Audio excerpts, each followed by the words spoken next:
کیونکہ اس نے وارث کے قاتلوں کو کنفرنٹ کر لیا تھا۔ میں اگر سعدی کے قاتلوں کو کنفرنٹ کروں گی تو ہم سب بھی مریں گے۔ وہ ایک دم وحشیانہ انداز میں چلائی تھی۔ مجھے اپنی پرواہ نہیں ہے، مگر میری بیٹیاں ہیں 2، اور یہ لوگ جو سوشل میڈیا پر سعدی کے نام سے تحریک چلا رہے ہیں امی، ان میں سے کسی کو عدالت آنا پڑے تو کوئی بھی نہیں آئے گا، ہر کوئی زمر نہیں ہوتا۔ اور وہ جو چیز سعدی نے تمہیں دی تھی وہ نہیں ملی؟ نہیں، میں بعد میں دوبارہ اس علاقے میں گئی تھی، ہر وہ جگہ دیکھی جہاں سے گزری تھی، مگر میرا پاؤچ نہیں تھا۔ اس میں میری ایک رنگ تھی، پیسے تھے اور سعدی کی چابیاں بھی۔ پھر سعدی کی گمشدگی کے 4 دن بعد میں اس زیر تعمیر مکان میں گئی۔ وہاں چھت پہ جہاں میں نے چھپ کر پولیس کو فون کیا تھا، وہاں اب بجری کا ڈھیر رکھا تھا۔ میں نے بجری ہٹائی تو ایک کونے میں جہاں اس رات سیمنٹ کچی تھی اب پک کر سخت ہو گئی تھی، اس میں میرے پاؤچ کے 2 موتی اٹکے تھے۔ دکیا بیگم کی آنکھوں میں اچنبھا ابھرا، مطلب میں نے وہیں رکھا ہوگا پاؤچ، سیمنٹ کچی تھی، وہ اس سے چپک گیا، بعد میں کسی نے اسے کھینچ کر اتارا تو موتی اندر ہی اٹکے رہ گئے۔ یہ پولیس کا کام نہیں ہو سکتا، کسی مزدور نے کیا ہوگا۔ پھر اس جگہ بجری ڈال دی۔ پاؤچ میں میرے پیسے تھے، ہیرے کی انگوٹھی تھی اور وہ کی چین تھا۔ پھر میں اس گھر کے ٹھیکیدار سے ملی، اسے بتایا میں ایک وکیل ہوں اور ادھر میرا پرس گرا تھا۔ اس نے کہا 10,000 دوں تو پرس واپس لا دے گا۔ میں نے دے دیے۔ پھر دکیا بیگم دھیان سے سن رہی تھی۔ 3 دن بعد میں دوبارہ گئی تو اس نے کہا کسی مزدور نے اٹھایا تھا پرس اور اس نے وہ مجھے واپس کر دیا، اندر پیسے اور انگوٹھی ویسے ہی رکھی تھی، مگر سعدی کا کی چین نہیں تھا۔ مگر وہ کہاں گیا؟ مجھے نہیں پتا، مگر کیا فرق پڑتا ہے امی؟ جب سعدی نہیں رہا تو کیا فائدہ کسی دوسری چیز کا؟ وہ گھٹنوں میں سر دیے کتنی ہی دیر روتی رہی، پھر بالآخر اس نے چہرہ اٹھایا، آنسو پوچھے۔ کچھ دن میں چلوں گی ان سے ملنے، مگر ابھی نہیں، مجھے سنبھلنے میں کچھ وقت لگے گا۔ مگر رضیہ بیگم جانتی تھیں کہ چونکہ اس نے اپنے دل کا بوجھ ہلکا کر دیا ہے تو اب وہ جلد سنبھل جائے گی۔ وہ افسوس سے اسے دیکھے گئیں، نہ وہ بہادر تھی نہ وہ بزدل، وہ ایک ماں تھی، صرف ایک ماں۔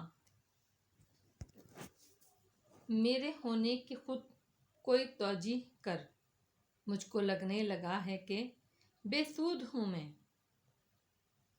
رات انیکسی پہ گہری ہو رہی تھی، رمضان کے باعث بتیاں روشن تھیں۔ بڑے ابا لاؤنج میں ویل چیئر پر بیٹھے تھے اور صداقت ان کے پیر کے ناخن کاٹ رہا تھا۔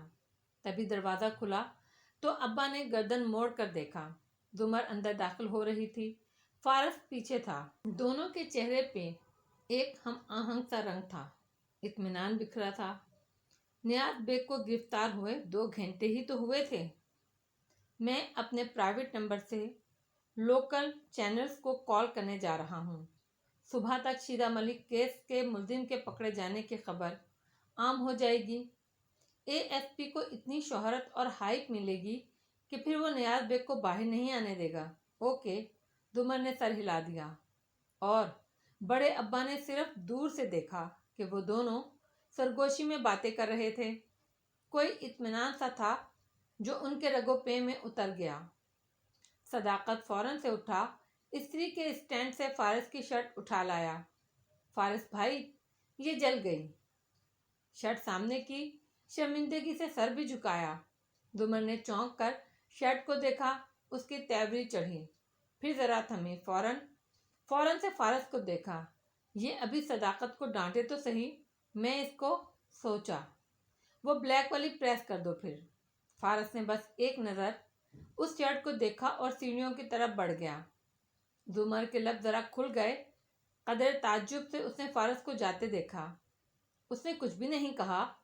صداقت نے بہت تسلی آمیز انداز میں ہاتھ جھاڑے۔ پچھلے ہفتے بھی ایک جلائی تھی، تب بھی کچھ نہیں کہا تھا۔ زمر کھول کر اس کی طرف مڑی۔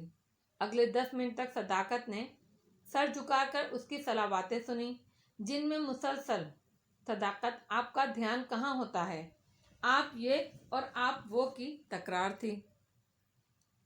اوپر چڑھتے فارس غازی نے سر جھٹکا. سوچا ملازم آپ ہے اور شوہر تم.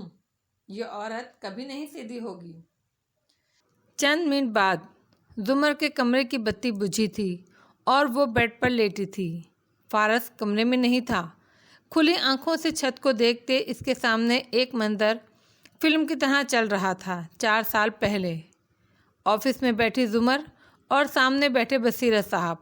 وہ اس سے پوچھ رہے تھے فارس غازی کی گاڑی سے پولیس نے وہ رسید ریکور کی ہے جس کے ذریعے وارث غازی کا گلا گھونٹا گیا تھا. جی فارس آیا تھا میرے پاس. اس نے کہا اسے سیٹ اپ کیا گیا ہے. وہ فائل پر لکھتے ہوئے کہہ رہی تھی زمر صاحبہ یہ فارس کیسا آدمی ہے؟ مطلب کہ ایک ایوریج مجرم تو ایسے ثبوت کار میں چھوڑ سکتا ہے. ہم روز ایسے 20 کیس دیکھتے ہیں مگر ایک کرمنلی اسمارٹ آدمی ایسا نہیں کر سکتا. زمر پین لبوں پر رکھے کچھ دیر سوچتی گئی. سچ بتاؤں تو میں اس کو نہیں جانتی. کچھ مہینے میرے پاس پڑھا ہے پھر وہ بس کبھی سرراہ ملاقات ہوئی تو ہوئی. کم گو ہے. ہاں اگر بولے تو نبی تلی بات کرتا ہے. سمجھدار لگتا ہے مجھے. ذرا غصے کا تیز ہے مگر کرمنلی اسمارٹ ہے یا نہیں ایسی باتیں تو کسی کے ساتھ رہ کر ہی پتہ چل سکتی ہیں. اس لیے میں کچھ کہہ نہیں سکتی. ویسے ایک ایجنسی میں اچھی پوسٹ پر ہے. ایسے ہی تو نہیں اس کو رکھا گیا ہوگا. میڈم ایجنسیز میں تو ہر طرح کے لوگ ہوتے ہیں. فزیکل فٹنس بھی میٹر کرتی ہے, شخصیت بھی میٹر کرتی ہے اور سب بہترین اور اسمارٹ نہیں ہوتے. یہ بات زمر اور زرتاشا کو گولی لگنے سے پہلے کی تھی جو آج رات ویسے ہی اس کی سماعتوں میں گونجنے لگی. میں 1 مہینے سے اس کے ساتھ رہ رہی ہوں. شادی کو کھوئے 1 مہینہ ہو گیا اور یہ. اس نے گردن موڑ کر ٹیرس کی طرف دیکھا جہاں وہ بیٹھا تھا. اس نے مجھے مایوس نہیں کیا. کتنی احتیاط سے ہر شے کی ایک ایک چیز کا خیال رکھا. تو پھر یہ اپنے بھائی کو مار کر ثبوت گاڑی میں کیوں چھوڑے گا؟ پہلے تو اس کو نہیں جانتی تھی مگر اب جاننے لگی ہوں. تو کیا ہے جو تمہیں کھٹکنے لگا ہے زمر؟ وہ سوچنے لگی. فارس اور زمر کے کمرے اور ندرت اور حنین کے کمرے کا ٹیرس مشترکہ تھا. وہاں ایک کین کا صوفہ بچھا تھا. فارس اس پر بیٹھا تھا. پاؤں لمبے کر کے ریلنگ پہ رکھے ہوئے تھے. سامنے ہاشم کے کمرے کی بالکنی پہ نگاہیں جمائے وہ کچھ سوچ رہا تھا. آپ ادھر کیوں بیٹھے ہیں؟ حنین ساتھ آ کر بیٹھی تو وہ چونکا. پھر ٹیک لگائے رکھا. بس گردن موڑ کر اسے دیکھا. وہ موبائل ہاتھ میں لیے کھلے بالوں میں ہیئر بینڈ لگائے ساتھ آ بیٹھی. یوں ہی پھپھو نے کمرے سے نکال دیا؟ حنا نے آنکھیں اس پر جمائے سنجیدگی سے پوچھا. فارس نے اف کہہ کر چہرہ واپس سامنے کر لیا. یہ ہاں والا اف تھا یا میری ذاتیات میں مداخلت نہ کرو والا اف تھا؟ ایسا کچھ نہیں ہے. وہ سو رہی ہیں. مجھے نیند نہیں آ رہی تھی. مجھے بھی نہیں آ رہی. اس نے ایک مایوس نگاہ سیل فون پر ڈالی. ہاشم کو کتنی دیر ہوئی؟ ٹیکسٹ کیا تھا مگر کوئی جواب نہیں آیا. سامنے اس کے کمرے کی بتی بھی بجھی ہوئی تھی. گھر میں نہیں تھا شاید. اور گھٹنے ملائے ٹیک لگائے پیچھے ہو کر بیٹھ گئی. سعدی اس وقت کیا کر رہا ہوگا حنین؟ وہ دور آسمان کو دیکھ رہا تھا. چہرے سے تھکا تھکا لگتا تھا. حنا کی آنکھوں میں اداسی آ گئی. اس نے اپنا سر فارس کے کاندھے پر رکھ لیا. میں یہ نہیں سوچنا چاہتی. میرا دل گھٹتا ہے. وہ کہیں کسی جگہ محبوس ہوں گے اور ان کے مجرم آزاد گھوم رہے ہیں. فارس نے گردن دائیں بائیں ہلائی. اب ان میں سے کوئی آزاد نہیں گھومے گا جب تک میں زندہ ہوں. نہیں, مجھے نہیں آتا اب کسی بھی بات پر یقین. اس نے بازو حنا کے کاندھوں کے گرد حائل کر کے اس کے بال تھپ تھپکائے اور نگاہیں دور آسمان پر جمائے کہنے لگا. حنا, کیا ہم لوگ تمہارے لیے کچھ نہیں ہیں؟ کیا شادی کے جانے سے تم ہم سے بھی الگ تھلگ رہا کرو گی؟ وہ شرمندہ ہو گئی. ایسی بات نہیں ہے. تو پھر زمر سے تم ایسے بات کیوں کرتی ہو؟ آئی ایم ریئلی ہیٹ ہر. وہ خفگی سے قصر کو دیکھتی کہہ رہی تھی. تم اس سے نفرت نہیں کرتی, تم اس سے ناراض ہو. حنین ناراضگی سے منہ میں کچھ بڑبڑائی۔ تم سارا وقت کمرے میں کیوں بند رہتی ہو؟ ہمارے ساتھ کیوں نہیں آتی؟ وہ نرمی سے پوچھ رہا تھا۔ میں ایک ناکام انسان ہوں، میرے اندر بہت سا شر ہے، میں جب بھی کسی چیز میں ہاتھ ڈالوں گی اسے بگاڑ دوں گی، مگر تم وہ تو کر سکتی ہو جو زمر نے تمہیں کہا ہے، یہ انتقام اور انصاف کا واحد راستہ ہے۔ میں ان کے حکم کی غلام نہیں ہوں آپ کی طرح۔ اس نے خفگی سے فارس کے کاندھے سے سر اٹھایا اور آگے ہو کر بیٹھی۔ بھائی کہتا تھا انتقام کے لیے چونٹیاں بن کر کام کرنا پڑتا ہے، یعنی ایک فیملی بن کر۔ ایسے نہیں ماموں کہ وہ جب چاہیں مجھے آرڈر دے کر چلی جائیں، میری فیلنگز کا خیال رکھے بغیر۔ وہ کون ہوتی ہیں مجھے آرڈر کرنے والی؟ وہ چند لمحے خاموشی سے اسے دیکھتا رہا۔ تمہارے بھائی نے تمہیں یہ نہیں بتایا کہ چیونٹیوں کی ایک ملکہ بھی ہوتی ہے؟ ایک ثانیے کو ساری فضا ساکن ہو گئی۔ حنین بالکل ٹھہر گئی۔ وہ گردن تلے اب بازوؤں کا تکیہ بنائے نیم دراز پرسکون اسے دیکھ رہا تھا۔ ایک پل کو حنا کا دل نرم موم ہونے لگا، مگر پھر اس نے گردن اکڑائی۔ سامنے ہاشم کے کمرے کی بتی جل چکی تھی۔ وہ میری ملکہ نہیں ہو سکتی، کبھی بھی نہیں۔ آپ ہی مانیں ان کا حکم۔ تمہیں لگتا ہے میں اس کے حکم پہ چلتا ہوں؟ کیا میں دیکھ نہیں رہی آپ وہی کر رہے ہیں جو وہ حکم دے کر چلی جاتی ہیں؟ وہ ہلکا سا ہنس دیا۔ حنا کو اس کا ہنسنا اچھا لگا۔ کتنے عرصے بعد اس نے فارس کو ہنستے دیکھا تھا۔ یہ جو تمہاری پھپھو جیسی عورتیں ہوتی ہیں نا، ان کو بہت ٹیکنیک سے قابو کرنا پڑتا ہے، اور میں وہی کر رہا ہوں۔ حنا نے مشکوک نظروں سے اسے دیکھا۔ مطلب پہلے انہیں یہ یقین دلایا جاتا ہے وہ ایک ملکہ ہیں، ہر فیصلہ انہی کا مانا جائے گا، اور آپ صرف ان کی مدد کے لیے ہیں۔ پھر جب وہ آپ کی عادی ہو جائیں تو کنٹرول ان کے ہاتھ سے آہستہ آہستہ لے لیا جاتا ہے۔ تھکان سے وہ مسکرایا۔ حنا کے اندر کی ددیالی محبت جاگنے لگی، اور وہ خفگی سے اس کو سست سنانے لگی تھی، مگر تب ہی موبائل وائبریٹ ہوا۔ وہ اسے شب بخیر کہتی اٹھ گئی، پھر جاتے جاتے مڑی۔ مجھے موبائل لینا ہے، میرا اپنا، آپ لا دیں گے؟ مگر پیسے امی دیں گی۔ ہاں، ایک فون خریدنے سے تو میں غریب ہو جاؤں گا۔ نہیں پلیز، صبح امی آپ کو پیسے دے دیں گی، آپ لے لینا، ورنہ وہ ناراض ہو جائیں گی۔ اپنی امی سے کہو اتنا۔ وہ رک گیا، سر جھٹکا۔ اچھا صبح بات کرتے ہیں۔ شب بخیر ماموں، وہ ہلکا سا مسکرا کر بولی تو وہ جواب دے کر پھر سے سامنے دیکھنے لگا، وہ جس کو بھلانے میں کئی سال لگے تھے۔ ایک لمحہ غفلت میں در آیا وہی لمحہ۔ حنا کمرے میں آئی، امی کروٹ کے بل لیٹی تھیں۔ وہ فوراً اپنے بستر پر آئی اور موبائل کھولا۔ ہاشم۔ اس کی آنکھیں جگمگا اٹھیں، سارے دن کی تھکن اتر گئی۔ کدھر تھے آپ سارا دن؟ لڑکی، میں مصروف ہوتا ہوں، مسکراتی اسمائلی۔ تم سناؤ، کیا کیا آج؟ کچھ نہیں، بھائی یاد آتا رہا۔ ابھی ماموں کے ساتھ ٹیرس پہ بیٹھی تھی، وہ کروٹ کے بل لیٹی اندھیرے میں چمکتی اسکرین کو دیکھتی لکھتی جا رہی تھی۔ کیا باتیں ہو رہی تھی ماموں سے؟ ہاشم اپنے کمرے میں ٹائی ڈھیلی کرتے ہوئے ایک ہاتھ سے موبائل پہ ٹائپ کرتا جا رہا تھا۔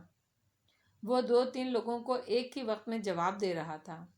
وہ چاہتے ہیں میں زمر کے کہنے پر بھائی کا لیپ ٹاپ کھول دوں، مگر مجھ سے اب یہ کام نہیں ہوتے۔ جب بھائی کے کہنے پر نہیں کیا تو زمر کے لیے کیوں کروں؟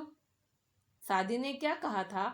ان کی کچھ فائلز کرپٹ ہو گئی تھیں، مجھے کہا کھول دوں، میں نے نہیں کھول کر دیں، دل ہی نہیں کرتا تھا۔ پتہ نہیں صحیح کیا یا غلط۔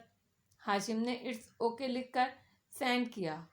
کوٹ اتارا، گردن کی پشت کو ہاتھ سے دبا کر جیسے پٹھوں کو ریلیکس کیا۔ موبائل بیڈ پہ رکھا اور باتھ روم تک آیا۔ ٹپ میں نل کھولا، پانی کی دھار گرنے لگی۔ اس نے بات سالٹ کا جار اٹھایا ہی تھا کہ یکدم رکا۔ ساری دنیا ساکت ہو گئی۔ پانی، جار سب چھوڑ کر وہ تیزی سے واپس آیا اور فون اٹھایا۔ کون سی فائلز کرپٹ ہو گئی تھیں؟ ہنا کے اگلے 4-5 پیغام پڑھے بغیر ٹیکسٹ کیا۔ اس کا دل زور زور سے دھڑک رہا تھا۔ بھائی کی کوئی آفس فائلز تھیں، وہ جو USB میں تھیں۔ اس نے روشنی میں تیر چلایا سامنے کی طرف۔ جی آپ کو کیسے پتا؟ ارے وہ سعدی نے تمہیں دی، میں کب سے انہیں ڈھونڈ رہا تھا۔ وہ میں نے دی تھی سعدی کو کہ مجھ سے کھل نہیں رہی تھی۔ ابھی کدھر ہے وہ فلیش؟ ادھر، اس کے قدموں تلے سے زمین نکل رہی تھی۔ میرے پاس ہے، سامان میں ہی پڑی ہے کہیں۔ تم مجھے ابھی لا کر دے سکتی ہو؟ بس 2 منٹ کے لیے آؤ اور مجھے بالکنی میں پکڑا کر چلی جاؤ۔ ماموں ٹیرس پر بیٹھے ہیں، مجھے شوٹ نہ کر دیں۔ یہ لکھتے ساتھ اس کا دل خراب ہوا۔ اگر ماموں کو پتہ چلا میں ہاشم بھائی سے بات کر رہی ہوں تو وہ کیا سوچیں گے؟ اچھا، ہاشم رکا۔ مجھے وہ کل ہی چاہیے۔ صبح دے جاؤ گی فلیش؟ اوکے۔ تم نے اسے کھول کر دیکھا؟ فائلز ریکور کی یا نہیں؟ نہیں، میں نے ہاتھ ہی نہیں لایا۔ صبح لا دوں گی آپ کو، وہ لکھتی جا رہی تھی جب حنین کس سے بات کر رہی ہو؟ امی نے اس طرف کروٹ لی، موبائل کی روشنی دیکھی تو اسے پکارا۔ حنین کا سانس رک گیا۔ وہ گیم کھیل رہی ہوں امی، ساتھ ہی جلدی جلدی مجھے جانا ہے بائے لکھ کر وائی فائی آف کیا۔ یہ ٹائم ہے فون استعمال کرنے کا، رکھو اور سو جاؤ۔ سحری کے لیے پھر اٹھتے موت پڑتی ہے تم سب کو۔ اب نہ دیکھوں میں تمہارے ہاتھ میں موبائل۔ سختی سے اسے ڈپٹا تو وہ جلدی جلدی سارے میسج مٹاتی، فون بجھا کر چت لیٹ گئی، آنکھیں زور سے میچ لیں۔ اف۔ اگلی صبح آفس جانے سے پہلے ہاشم سوٹ میں ملبوس مکمل تیاری اپنی بالکنی کی سیڑھیاں اتر کر انیکسی تک آیا۔ تسلی کر لی کہ فارس کی کار نہیں کھڑی اور دروازہ کھٹکھٹایا۔ صداقت نے کھولا تو اندر کا منظر بھی کھلتا چلا گیا۔ دمر پرس میں کاغذ اڑستی تیار سی دروازے کی طرف آ رہی تھی۔ پیچھے ندرت میز سے برتن اٹھا رہی تھی۔ بڑے ابا بھی سامنے ہی بیٹھے تھے۔ اسے دیکھ کر سب رک گئے، سب۔ وہ حشاش بشاش سا مسکرایا۔ گڈ مارننگ، صبح صبح آپ کو تنگ کیا؟ حنین کے پاس میری ایک فلیش تھی، وہ لینے آیا تھا۔ ندرت نے اسے اندر بلایا اور خود ہنا کو بلانے اوپر گئی۔ کون سی فلیش؟ دمر نے اچنبھے سے اسے دیکھا۔ میں نے سعدی کو کچھ فائلز دی تھی کھولنے کے لیے، مجھ سے کھل نہیں رہی تھی۔ اس نے کہا کھول دے گا، مگر وہ کرپٹ ہو گئی تھی شاید۔ تبھی حنین اوپر سے آتی دکھائی دی، نیند والا چہرہ جس پہ 2 چھینٹے مارے تھے۔ آنکھوں میں اسے دیکھ کر نرماہٹ آ گئی۔ ہاشم بھائی، حنین بچے، میری فائلز دی تھی سعدی نے تمہیں۔ کنکھیوں سے دیکھا دمر آنکھیں سکیڑ کر اس کو دیکھ رہی تھی۔ جی میں لاتی ہوں۔ وہ بیسمنٹ کی طرف جانے لگی، مگر دمر نے اسے اشارہ کیا کہ ذرا تھمیں، پھر ہاشم کی طرف مڑی۔ کیا کلر تھا اس فلیش ڈرائیو کا؟ سوری۔ ہاشم نے ناسمجھی سے اسے دیکھا۔ مطلب کس رنگ کا کور تھا اس USB کا؟ ہنا کیسے ڈھونڈے گی اتنی ساری فلیش ڈرائیوز میں سے اگر اسے کلر ہی نہ پتا ہو تو؟ بڑے رسان سے بتایا۔ ہاشم کا دل چاہا دمر کی گردن مروڑ دے، مگر اس کے کچھ کہنے سے پہلے ہنا بول اٹھی۔ وہ بلیک کلر کی ہے پھپھو، مجھے پتا ہے۔ میں ابھی لاتی ہوں۔ ساتھ ہی خفگی سے دمر کو دیکھا جو ایک دم کلس کر رہ گئی تھی۔ وہ حنین کو روکنا چاہتی تھی، مگر حنین اگلے ہی منٹ ایک سیاہ USB لے آئی اور اسے ہاشم کی طرف بڑھایا۔ یہ لیں۔ ہاشم مسکرا کر شکریہ کہتا باہر ہو گیا اور دمر پر ایک جتاتی نظر بھی ڈال کر گیا۔ اپنے کمرے میں واپس آ کر اس نے جلدی سے اسے لیپ ٹاپ میں لگایا۔ اندر ایک ہی فولڈر تھا اور وہ لاک تھا۔ لمبی لمبی اصطلاحات، نمبرز، ان کو کھولنے کی ضرورت نہیں تھی۔ اس نے USB نکالی اور نیچے کچن میں آیا۔ کیبنٹ نے سل کا پتھر نکالا اور اسے زور زور سے فلیش پر مارا، یہاں تک کہ وہ بالکل پچک کر رہ گئی۔ پھر اس نے اسے کوڑے دان میں پھینکا اور ہاتھ دھو کر واپس اوپر چلا آیا۔ بلا آخر ہر ثبوت مٹ گیا تھا۔ آج سے ایک نئے دن کا آغاز ہو گیا۔ ایک معصوم لڑکی، اسے اس لڑکی سے ہمدردی ہوئی۔ سزا کے طور پہ ہم کو ملا قفس جالب۔ بہت شوق ہمیں آشیاں بنانے کا تھا۔ ان سب سے دور ہسپتال کے اس کمرے کی ساری بتیاں روشن تھیں۔ وہ بیڈ پر لیٹا تھا اور میری اس کے بازوؤں کے اسٹریپ کھول رہی تھی۔ مجھے دہرانے کی ضرورت نہیں ہے، اگر تم جانتے ہو کہ تم باتھ روم سے 5 منٹ کے اندر نہیں نکلے تو مجھے باہر کھڑے گارڈز کو بلانا پڑے گا۔ وہ اٹھ کر بیٹھا، پاؤں زمین پر اتارے۔ تکلیف ہوئی؟ آنکھیں کرب سے بھینچیں۔ میری نے سہارا دینے کو اس کو شانے سے تھامنا چاہا۔ اس نے جھٹکے سے بازو چھڑایا اور آگے بڑھ گیا۔ لڑکھڑاتے قدموں سے چلتا وہ باتھ روم تک آیا۔ دیوار کا سہارا لیتے وہ درد سے لب بھینچتا سنک تک آیا۔ بیسن کو دونوں ہاتھوں سے تھامے اس نے چہرہ اٹھا کر آئینے میں دیکھا۔ ہونٹوں کا زخم بھر چکا تھا، چہرے کے نیل رنگ بدل چکے تھے، مگر گال اور پیشانی کا زخم ویسا ہی تھا۔ گردن کی چوٹیں کم نظر آ رہی تھیں۔ میں نے کبھی اسے مارا تھا؟ ایسے مارا تھا تمہیں نوشیروان، جو تم نے میرے ساتھ یہ کیا؟ نل کھولا اور پانی دونوں ہاتھوں میں بھر کر چہرے پر انڈیلا۔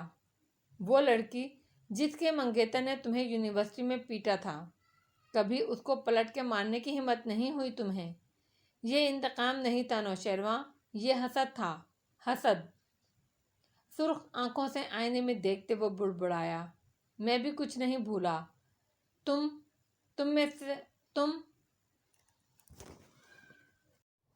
میں سے ہر ایک کو حساب دینا ہوگا۔ چہرے سے پانی کی بوندیں ٹپک رہی تھیں اور وہ سوچ رہا تھا۔ ان دنوں وہ بہت زیادہ سوچتا تھا، سارا دن صرف سوچتا ہی تھا۔ بس ایک دفعہ میں یہاں سے نکل جاؤں۔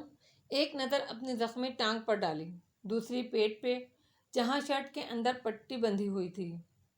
یہ دونوں زخم ہر روز بہتر ہو رہے تھے، صرف یہ کندھے والا بار بار خراب ہو جاتا۔ میں کہاں ہوں؟ اپنے گھر سے کتنا دور؟ اس کا دماغ بھٹکنے لگا۔ یکدم وہ چونکا، گردن گھمائی۔ کمرے میں تو کوئی کھڑکی نہ تھی، مگر شاور کے نیچے ایک ننھا سا روشن دان تھا، 1 فٹ اونچا، 2 فٹ چوڑا۔ پیچھے شیشہ تھا اور آگے سلاخیں۔ شیشے کے اوپر سیاہ پینٹ کر کے باہر کے منظر کو بلیک آؤٹ کر دیا گیا تھا۔ ویسے بھی اس روشن دان سے آدمی کیا بازو بھی نہ گزر سکے، اس لیے روز اس کو دیکھ کر وہ مایوس ہو جاتا تھا۔ مگر آج بہتر ہوتی صحت نے ذہنی حالت بھی بہتر کر دی تھی۔ سعدی نے ادھر ادھر نظر دوڑائی، صابن، شیمپو، ٹیشو پیپر، اس کے علاوہ کچھ نہیں تھا اس باتھ روم میں۔ مگر اس نے زندگی سے یہ سیکھا تھا، کچھ نہ ہو تب بھی کچھ نہ کچھ تو ضرور ہوتا ہے۔ وہ تولیے کے اسٹینڈ تک آیا، تولیہ اتارا اور اسٹیل کا راڈ باہر کو کھینچا۔ ذرا سا زور اور راڈ ہاتھ میں آ گیا۔ اب وہ شاور تک آیا، گردن اٹھا کر اونچائی جانچی، اتنی اونچی نہیں تھی چھت۔ سلیپر سے پیر نکالے اور ایک ہاتھ سے شاور کی نلی پکڑے اس نے نچلے نل پر پیر رکھا۔ زخم گویا ادھڑنے لگا۔ درد سے دانت سختی سے جمائے، کرہ روکی۔ اوپر چڑھا، دوسرا پیر گرم پانی کے نل پہ رکھا اور ہاتھ لمبا کیا۔ راڈ روشن دان کی سلاخوں کو چھونے لگی۔ سلاخوں کے پیچھے شیشے کا پٹ بند تھا اور اس کے کنڈے میں تالا سا لگا نظر آتا تھا۔ تالا نہیں توڑ سکتا تھا وہ، مگر پوری قوت سے اس نے راڈ کا سرا شیشے میں مارا۔ 1 2 اور 3۔ دروازہ زور زور سے دھڑدھڑانے لگا۔ میری کی غصے سے بھری آوازیں، پھر گارڈز کی دھاڑ۔ وہ کچھ سنے سوچے سمجھے بغیر بار بار راڈ شیشے پر مار رہا تھا۔ کندھے کا زخم ادھڑنے لگا تھا، درد بڑھ گیا تھا۔ وہ مزید ضربیں لگاتا گیا۔ قوت پوری نہ لگا سکنے کے باعث ضرب زور کی نہیں لگتی تھی اور شیشے پہ بے اثر رہتی۔ کندھے سے خون رسنے لگا اور تب ہی شیشے میں چھناکا ہوا، درمیان سے سوراخ۔ سعدی نے راڈ پھینکا، ایک ہاتھ دیوار پر رکھے، دوسرے سے کانچ کے ٹکڑے نکالے۔ وہ ذرا سا روزن بنا چکا تھا۔ دروازے کا لاک ٹوٹا، 2 آدمی اندر داخل ہوئے۔ وہ غصے میں اسے گالیاں دے رہے تھے۔ سعدی نے ایک نظر باہر چلچلاتی دھوپ کے منظر پر ڈالی۔ وہ عمارت کی غالباً سب سے اوپر کی منزل پہ تھا، اسی لیے یہاں سے گویا پورا شہر نظر آتا تھا، مگر اس کا دل ڈوبنے لگا۔ آنکھوں میں وحشت اور حیرت اتر آئی۔ نیچے ایک گارڈ نے وہی راڈ اس کی ران کے زخم پر مارا اور اس کے منہ سے دبی دبی سی چیخ نکل گئی۔ وہ گرنے لگا، تبھی دوسرے نے کھینچ کر اسے نیچے اتارا۔ ہاتھ میں کانچ لگنے سے خون بہہ رہا تھا اور کندھے سے خون ہنوز رس رہا تھا۔ وہ لہیم شہیم سے گارڈ اسے گھسیٹتے ہوئے واپس لائے اور بیڈ پر پٹکا، پھر سے اس کے بازو باندھنے لگے، اور اس دوران وہ بستر پر گرا درد سے کراہتے ہوئے اونچا اونچا پوچھ رہا تھا، میں کہاں ہوں؟ یہ کون سا شہر ہے؟ کوئی مجھے کچھ بتاتا کیوں نہیں؟ کرب کی شدت سے اس نے آنکھیں بند کر لیں۔ میری نے ان گارڈز کو ڈاکٹر کو بلانے کے لیے بھیجا اور خود اس کے سرہانے آ کھڑی ہوئی۔ میں نے کہا تھا تمہیں کہ دیر مت لگانا، سختی سے وہ بولی تھی۔ سعدی نے گیلی آنکھیں کھول کر اسے دیکھا۔ یہ کون سا شہر ہے؟ یہ میرا شہر نہیں ہے، مجھے پتا ہے۔ یہ پوچھو یہ کون سا ملک ہے؟ اور اس کے الفاظ پہ سعدی ذوالفقار یوسف خان کا پورا وجود سن ہو گیا۔ یک ٹک وہ میری کو دیکھے گیا۔ بھاگنے کی کوشش بیکار ہے سعدی، کیونکہ یہ انڈیا ہے اور یہاں تم بغیر پاسپورٹ کے لائے گئے ہو۔ جس دن تم اس قید خانے سے نکلو گے، تم ایک پاکستانی جاسوس کی طرح انڈیا کی گلیوں میں یوں ہی چھپتے پھرو گے، اور وہ جلد یا بدیر تمہیں ڈھونڈ کر…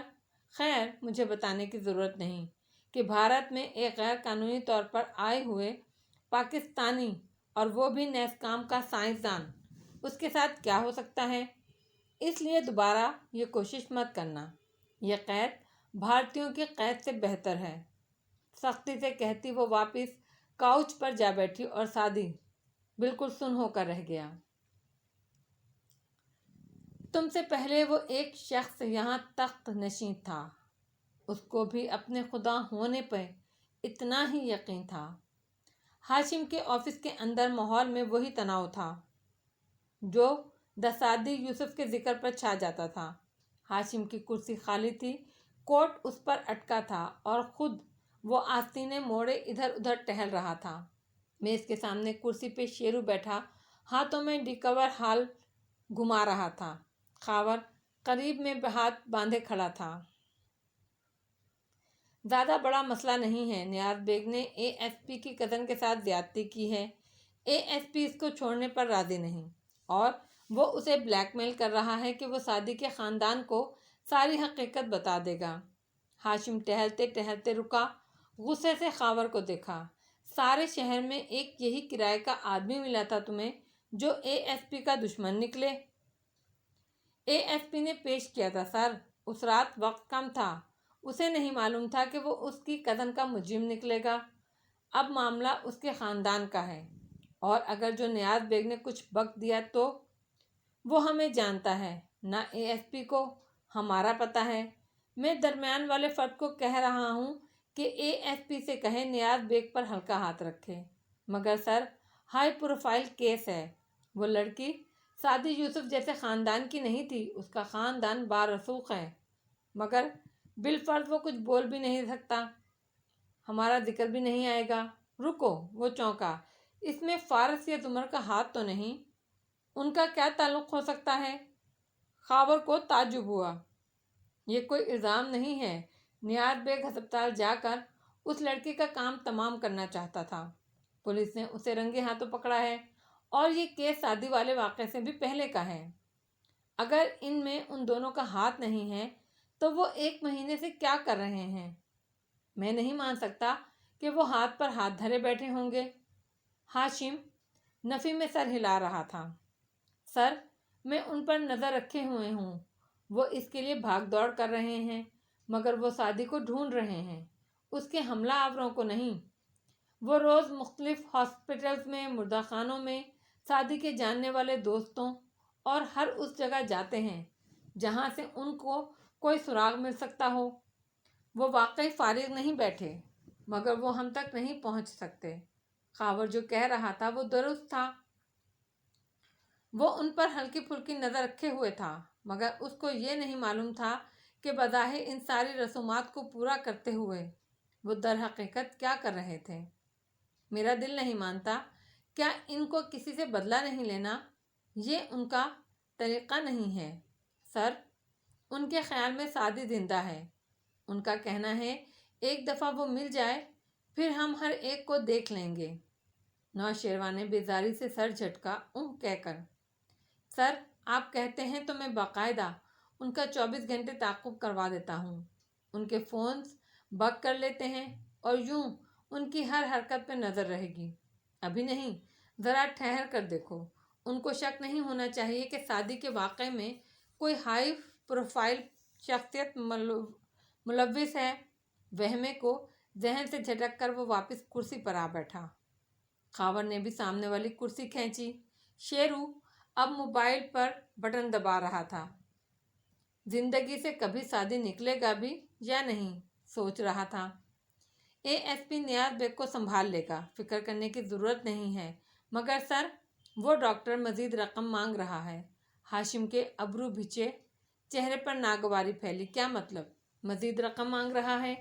اس کو کتنا کچھ دلوا کر دیا ہے اور کیا چاہیے اس کو؟ اسے اپنے پرائیویٹ ہسپتال کی بلڈنگ تعمیر کرنی ہے۔ بس آخری ٹچز ہیں۔ 2-3 ماہ میں ہسپتال کا افتتاح کرنا چاہتا ہے۔ اس کو اندازہ ہے اے ایس پی کسی بڑے آدمی کے لیے کام کر رہا ہے، اسی لیے وہ بھی بلیک میلنگ پر اتر آیا ہے۔ اف، ہاشم نے پیشانی مسلی، پھر شیرو پہ نگاہ پڑی جو ٹک ٹک ٹائپ کر رہا تھا۔ دیکھ رہے ہو کس مصیبت میں ڈال دیا ہے تم نے مجھے؟ شیرو نے بگڑ کر سر اٹھایا۔ مصیبت کو ہسپتال میں ہی ختم کر دینا چاہیے تھا آپ کو، خواہ اسے بچایا۔ خاور نے بھی تائیدی انداز میں گہری سانس لی۔